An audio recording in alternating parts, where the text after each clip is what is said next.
Hello everyone. So in this video, I wish to introduce the LOD system with a cheap atmosphere for planets that are further away from the player, and the atmosphere data set that I have created to define atmosphere properties for each planet.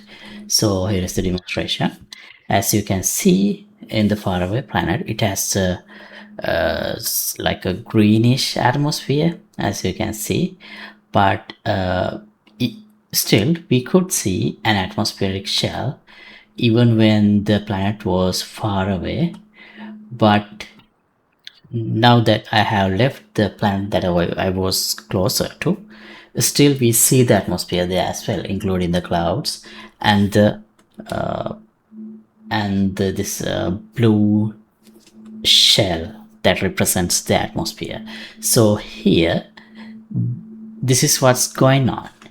In my level, I have only one sun sky object which contains the sky atmosphere component and the volumetric cloud component. But since there is only one at a time, only one planet can have this. So right now, this the closer planet is using that sun sky objects, these volumetric clouds and atmosphere components. That's why you can see these volumetric clouds. But if you look closer, there is another layer of clouds as well. So here, let me demonstrate that more clearly. Now, this is obviously, this is in the editor, not in the runtime, so you don't see all the details of the generated planet. But here I have created a bunch of buttons so you can toggle them and see how it looks. So here, if I press this toggle LOD 0 atmosphere, now this is how you see, this is the LOD 0 level of atmosphere. So here you have actual volumetric clouds and the sky atmosphere.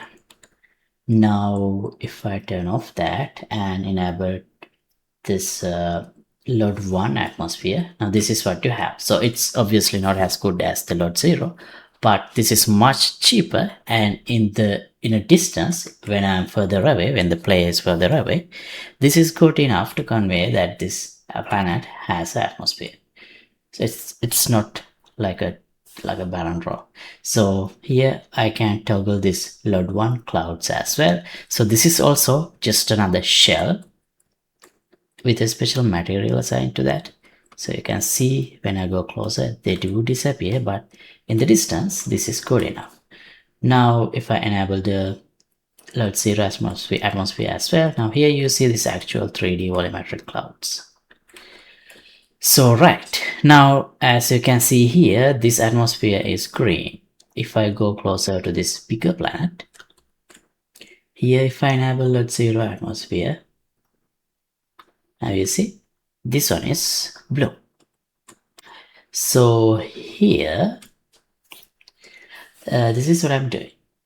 I have created this section where I have this atmosphere asset. So you can create your own and assign to any planet with your own settings. So this is how you do it. Data asset, PlanetGen atmosphere asset. So this is what you do. Let me just create one, DA Atmos pink. Actually, yeah. Now, if you open this, you can see you already have the default values, but depending on the values you define here, you will get the shape of you will define how the atmosphere looks. So here, since I call it pink, let me assign pink. And this is for this Rayleigh scattering parameter value for the LOD 0 atmosphere. And this is LOD 1 far halo color, which is basically represents the same thing in both LOD levels. So if I use the same color, and here and assign to this planet.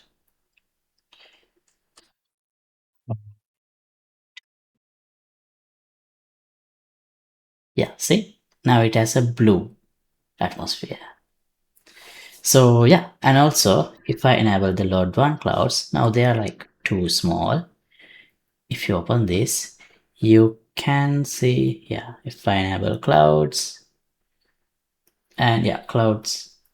So now you can customize these parameters. So for example, macro size, if I make it, you can check the reference values. This is for something like a 50-kilometer radius planet. I have used, well, let me just copy these properties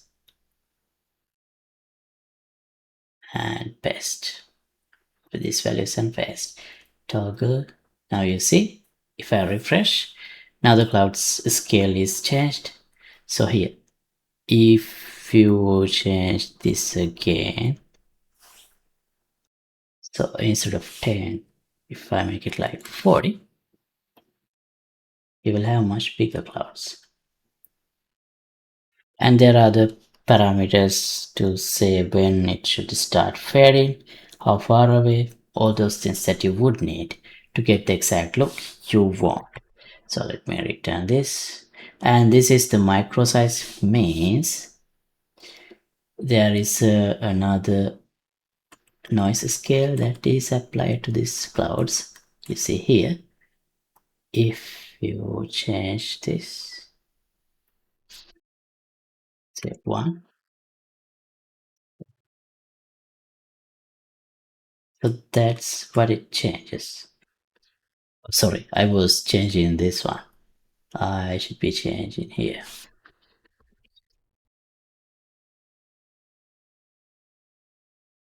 Yeah. Okay, so yeah, that's how you use the atmosphere asset.